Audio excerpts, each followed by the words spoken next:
আমরা যদি প্রত্যেকে নিজের নিজের জায়গা থেকে নিজের নিজের কাজটা ঠিকঠাক মতো করার চেষ্টা করি, একজন আরেকজনকে সাপোর্ট করি, আমার মনে হয় যে বাংলাদেশের হারানোর কিছু নেই, সামনের দিনগুলো ইনশাল্লাহ প্রাপ্তির হবে। একসাথে যদি আমরা ভেজাল বিরোধী যে অভিযান আমরা শুরু করেছিলাম, মানহীন প্রোডাক্টকে আমরা যেন বয়কট করতে পারি এবং কোনো মতেই সেটা ভোক্তাদের কাছে যেন না পৌঁছায়। তো স্কিন কেয়ার খাতে রিপোর্টিংয়ের মতো একটা গুরুদায়িত্বের জায়গা থেকে আপনারা যে স্টেপটা নিয়েছেন সেটাকে আসলেই অ্যাপ্রিসিয়েট করতে হবে আমাদের, এবং আমার মনে হয় সেই জার্নিরই একটা বিশাল বড় পদক্ষেপ হচ্ছে মিডিয়া ফেলোশিপ। আমি ধন্যবাদ দিতে চাই বাংলাদেশ স্কিন কেয়ার অ্যাসোসিয়েশনকে এবং ভোক্তা অধিকারকে। সেই ধন্যবাদ শুধুমাত্র একজন ভোক্তা হিসাবে না, আমি একজন আর্টিস্ট হিসাবেও ধন্যবাদ দিতে চাই। তার দুইটি কারণ রয়েছে। প্রথম কারণ হচ্ছে, দিনের শেষে আমরা প্রত্যেকেই কিন্তু একজন ভোক্তা, আমরাও কিন্তু কনজিউমার। এবং দ্বিতীয়ত, যেটা আমার কাছে আরও বড় গুরুদায়িত্ব মনে হয়, যে আমরা বিভিন্ন সময় বিভিন্ন প্রসাধনী সামগ্রীর গুণগান ভোক্তাদের সামনে তুলে ধরি, আপনাদের সামনে তুলে ধরি মিডিয়ার মাধ্যমে। কিন্তু প্রত্যেকটা জিনিসকে 100% অ্যাসিওর করা কিন্তু আমাদের পক্ষেও পসিবল হয় না সব সময়। তবে আমরা তারপরে ট্রাই করি বেস্ট সাইটটাকে আপনাদেরকে যেন আমরা সুন্দরভাবে প্রেজেন্ট করতে পারি।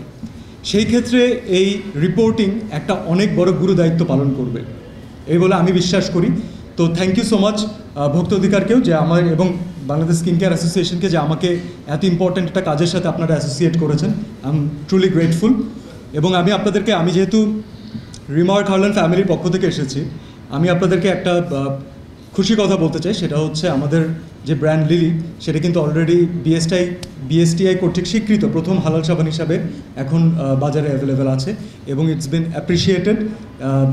আমি এই ইনফরমেশনটা আপনাদের সবার সাথে শেয়ার করতে চাই যে this is not only about the domestic product, আমরা এখন রপ্তানিযোগ্য পণ্য হিসাবে আমাদের বাংলাদেশকে পরিচয় করে দিতে পারছি, যেটা বাংলাদেশে একটি পণ্য যেটা আমরা বিশ্ব দরবারে পাঠাচ্ছি। এবং কিছুদিন আগে আমরা একটি আড়ম্বরপূর্ণ অনুষ্ঠান করেছিলাম, আপনাদের হয়তো মনে আছে, জিএমপি সনদ প্রাপ্তি উপলক্ষে। এটা ভাবতে আমার নিজেরও ভালো লাগে যে আমাদের বাংলাদেশের একটা কোম্পানি, তারা তাদের জায়গা থেকে কন্ট্রিবিউট করছে। শুধুমাত্র আমাদের এই কোম্পানি না, আমি যারা কন্ট্রিবিউট করছেন প্রত্যেকেই অ্যাপ্রিসিয়েট করতে চাই। সেটা একজন আর্টিস্ট হিসেবে এটা আমাদের দায়িত্ব তাদের সবাইকে অ্যাপ্রিসিয়েট করার, যারা একটি আমদানি নির্ভর একটি দেশের অর্থনীতিতে রপ্তানি নির্ভর শিল্পে পরিণত করার জন্য চেষ্টা করে যাচ্ছেন। তো আমি চাই যে সবার জন্য, যারা এই পদক্ষেপের সাথে জড়িত আছেন, সবার জন্য আমরা একটা ক্ল্যাপ দিতে পারি, একটা তালি তারা ডিজার্ভ করেন। Thank you. ইনশাল্লাহ আমার মনে হয় সামনের কিছুদিনের ভিতরে আমরা আমাদের এই রপ্তানির যে মান এবং যে নাম্বার, সেটাকে অনেক গুণে মাল্টিপ্লাই করতে পারবো। এবং অবশ্যই সেটা আর কারোর জন্য খুব পজিটিভ নিউজ হোক আর না হোক, অ্যাজ আ হোল বাংলাদেশের জন্য খুব বড় একটা পজিটিভ নিউজ হতে যাচ্ছে। This is something you can be proud of. এবং আমি আমার জার্নালিস্ট ভাইদের জন্য আজকে বলতে চাই, আপনারা কি স্পাইডারম্যান মুভিটা দেখেছেন তো, রাইট? আমাদের ছোটোবেলা থেকে আমরা আমাদের জেনারেশন টু জেনারেশন সবাই দেখছি।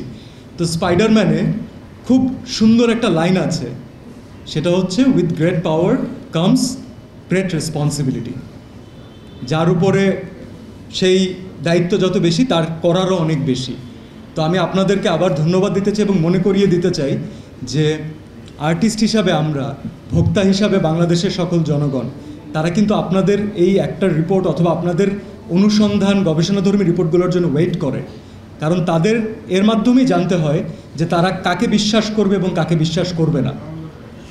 আমি চাই আর্টিস্ট হিসাবে এটা আমাদেরও দায়িত্ব আপনাদের সাথে থাকার, একটা মহৎ উদ্যোগের সাথে থাকার, যতটুকু আমাদের সামর্থ্য আছে ততটুকু দিয়ে একসাথে যদি আমরা ভেজাল বিরোধী যে অভিযান আমরা শুরু করেছিলাম, মানহীন প্রোডাক্টকে আমরা যেন বয়কট করতে পারি এবং কোনো মতেই সেটা ভোক্তাদের কাছে যেন না পৌঁছায়।